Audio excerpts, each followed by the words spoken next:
আসসালামু আলাইকুম রহমতুল্লাহ। আমি ইসমাইল। আমি আপনার সাথে আজ আলোচনা করতে যাচ্ছি এসেনশিয়াল গ্রামার ইন নিউজের ইউনিট 9 নিয়ে। এখানে আলোচনা করা হয়েছে I have and I have got. চলুন মূল আলোচনায় ফিরে যাওয়া যাক। You can say I have or I have got, he has or he has goat.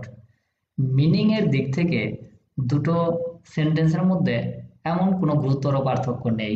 তবে উম, বুঝার জন্য বলে রাখি, আই হ্যাভটা ব্রিটিশরা ব্যবহার করে এবং আই হ্যাভ গটটা আমেরিকানরা ব্যবহার করে। তো আমরা এখন দেখব একের পর এক যে আই হ্যাভ যখন বলা হয় তখন সেন্টেন্সগুলো পজিটিভ নেগেটিভ কিভাবে করতে হয়, আই হ্যাভ গট যখন থাকে তখন ওই সেন্টেন্সগুলোকে কিভাবে পজিটিভ নেগেটিভ করতে হয়। চলুন আমরা ধারাবাহিকভাবে একের পর এক দেখে নেই। আমরা ইউনিট 5-এ দেখেছিলাম হ্যাভ ওয়ার্ডটি আই উই ইউ দে ও প্লুরালের পরে হ্যাভ বসে এবং হি সি ইট ও থার্ড পারসন সিঙ্গুলারের পরে হ্যাজ বসে। এটা তার পুনরাবৃত্তি করা হয়েছে।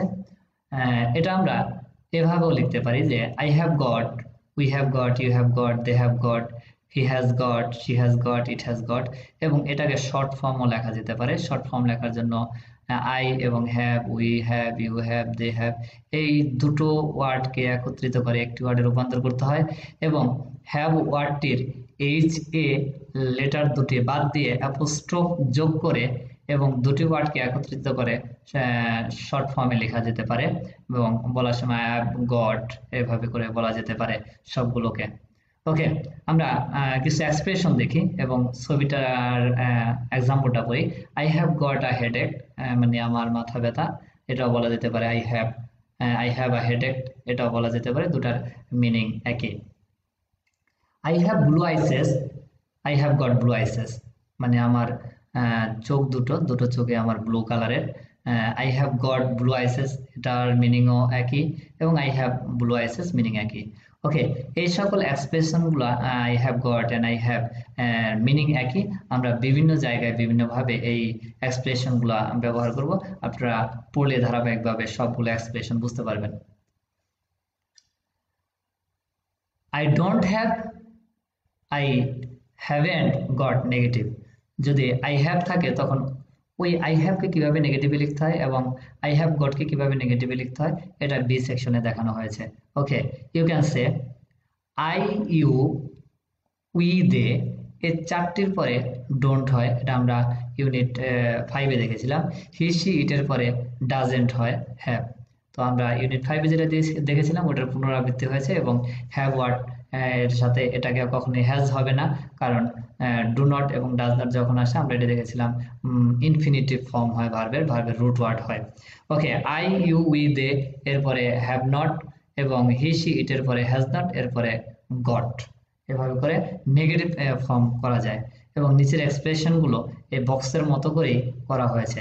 I don't have a car, I haven't got a car, আমার গাড়ি নেই।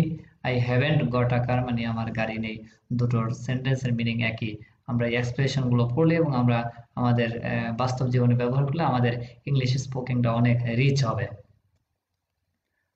Do you have you got etcetera present question. You can say do, I, we, you, they এর আগে ডু হয়, কারণ আমরা আগে দেখেছি কোশ্চেন করতে হলে ডু বা ডাজ যদি ব্যবহার হয় তখন ভার্ব ইনফিনিটিভ ফর্ম হয় এবং মাঝখানে সাবজেক্ট গুলো বসানো হয় এবং শেষে কোশ্চেন মার্ক দিতে হয়। তবে আই হ্যাভ গটের ক্ষেত্রে হ্যাভ অথবা হ্যাজ এটাকে শুরুতে আনতে হবে একইভাবে। এরপরে নাউন মানে সাবজেক্ট গুলো মাঝখানে লিখতে হবে এবং শেষে গট লিখে কোশ্চেন মার্ক দিলেই কোশ্চেন সেন্টেন্স গঠিত হবে। ওকে, চলুন আমরা নিচের এক্সপ্রেশন গুলো দেখে নেই। Do you have a camera? No, I don't. Or have you got a camera? No, I haven't. So এইভাবে এক্সপ্রেশন গুলো আমরা প্র্যাকটিস করলে, হ্যাভ এবং হ্যাভ গট এই এক্সপ্রেশন গুলো প্র্যাকটিস করলে আমাদের ইংলিশ স্পোকিংটা অনেকটাই রিচ হবে। তো এই ছিল এসেনশিয়াল গ্রামার নিউজের ইউনিট 9 এর এক্সারসাইজ। চলুন আমরা 9 এর আলোচনা, এখন চলুন আমরা চলে যাই এক্সারসাইজে। 9.1 এখানে আমাদের করতে হবে যে সবগুলো সেন্টেন্সের সাথেই গড যুক্ত করতে হবে এবং যখন গড যুক্ত করব তখন মিনিংটা একই থাকবে। এখানে বলা হয়েছে the meaning is same. God ছাড়া এখানে লেখা আছে যে মিনিং, গড যুক্ত করলে মিনিং একই থাকবে। তো আমরা আমাদের আলোচনার অনুযায়ী প্রথম সেকশন এ এবং বি ফলো করে আমরা এটা করতে পারবো।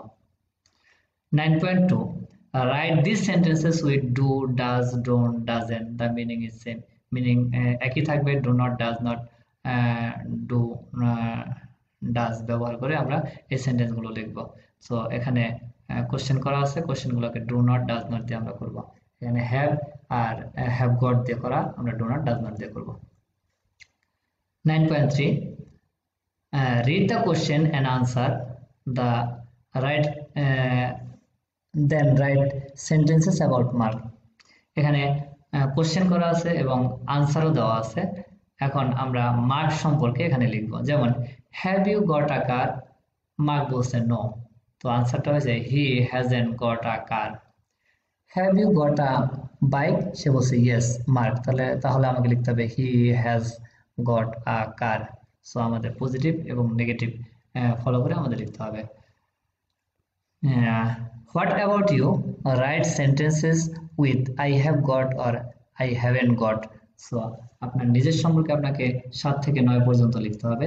যেখানে লিখতে হবে I have a got মানে আপনার a dog, আপনার কি যদি ডগ থাকে তখন লিখবেন I have a dog, আর যদি আপনার যদি না থাকে তখন লিখবেন I have not got a dog। ওকে, এভাবে করে আমরা এই 7 থেকে 9 পর্যন্ত পূরণ করব।